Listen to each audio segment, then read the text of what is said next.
मुसलमान नहीं हो, मुसलमान इधर मुसलमान लोग रहते हैं। স্বাধীনতার দাবিতে আবারও উত্তাল বেলুচিস্তান। সামাজিক যোগাযোগ মাধ্যমে ছড়িয়ে পড়েছে এমন সব দাবি যা নতুন করে আলোচনার কেন্দ্রে এনে দিয়েছে পাকিস্তানের সবচেয়ে অস্থির এই প্রদেশকে। কেউ বলছে বেলুচ বিদ্রোহীরা নিজেদের স্বাধীন রাষ্ট্র ঘোষণা করেছে, কেউ দাবি করছে প্রদেশটির অধিকাংশ এলাকা এখন আর ইসলামাবাদের নিয়ন্ত্রণে নেই। যদিও এসব দাবির স্বাধীনভাবে নিশ্চিত প্রমাণ এখনো মেলেনি, তবুও ঘটনাগুলো ঘিরে পাকিস্তান জুড়ে তৈরি হয়েছে তীব্র উদ্বেগ। সম্প্রতি এক্সে ভাইরাল হওয়া কয়েকটি পোস্টে দাবি করা হয় বেলুচিস্তানের প্রায় 85% এলাকা এখন বিদ্রোহীদের নিয়ন্ত্রণে। শুধু তাই নয়, স্বাধীন পতাকা উত্তোলন, আলাদা মুদ্রা চালুর ঘোষণা সহ একটি স্বাধীন রাষ্ট্রের রূপরেখাও তুলে ধরা হয়েছে বলে দাবি করা হয়। তবে এসব তথ্যের সত্যতা নিয়ে এখনো নিশ্চিত কোনো আন্তর্জাতিক স্বীকৃতি বা নিরপেক্ষ প্রমাণ পাওয়া যায়নি।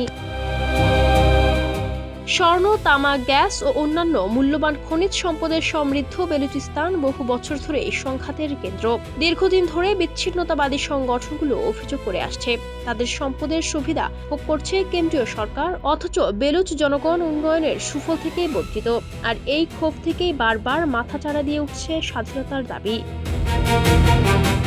চলতি মাসের শুরুতেই বেলুচিস্তানে একের পর এক হামলায় অন্তত 42 জন নিহত হন। নিহতদের মধ্যে ছিলেন 18 জন পুলিশ সদস্য ও 11 জন সেনা সদস্য।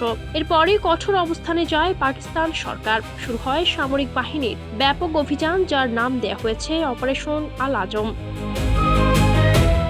এদিকে 22 জুলাই কুয়েটা থেকে করাচিগামী একটি যাত্রীবাহী বাসে বন্দুকধারীদের হামলায় অন্তত 3 জন নিহত ও 5 জন আহত হওয়ার ঘটনায় পরিস্থিতি আরও উত্তপ্ত হয়ে ওঠে। নিরাপত্তার ঝুঁকি বাড়ায় বেলুচিস্তানের বিভিন্ন এলাকায় কারফিউ জারি করা হয়।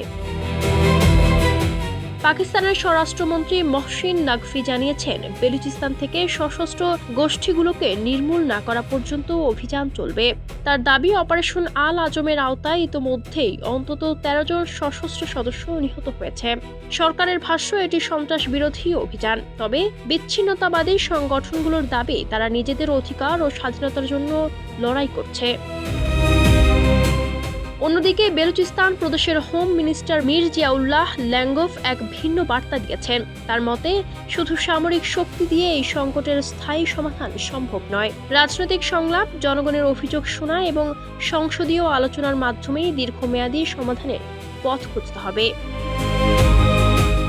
এখন সবচেয়ে বড় প্রশ্ন, সামরিক অভিযান কি সত্যিই বেলুচিস্তানের সংকট থামাতে পারবে, নাকি আরও গভীর হবে সংঘাত? স্বাধীনতার দাবিতে সোচ্চার গোষ্ঠীগুলো কি পিছু হটবে, নাকি পাকিস্তানের দক্ষিণ পশ্চিমাঞ্চল আরও বড় অস্থিরতার দিকে এগোচ্ছে? এই প্রশ্নগুলোর উত্তরই হয়তো নির্ধারণ করবে বেলুচিস্তানের ভবিষ্যৎ, আর তার সঙ্গে জড়িয়ে থাকবে পাকিস্তানের রাজনৈতিক ও নিরাপত্তা পরিস্থিতির আগামী অধ্যায়। Ayesha Akter, Swarna, Campus Times.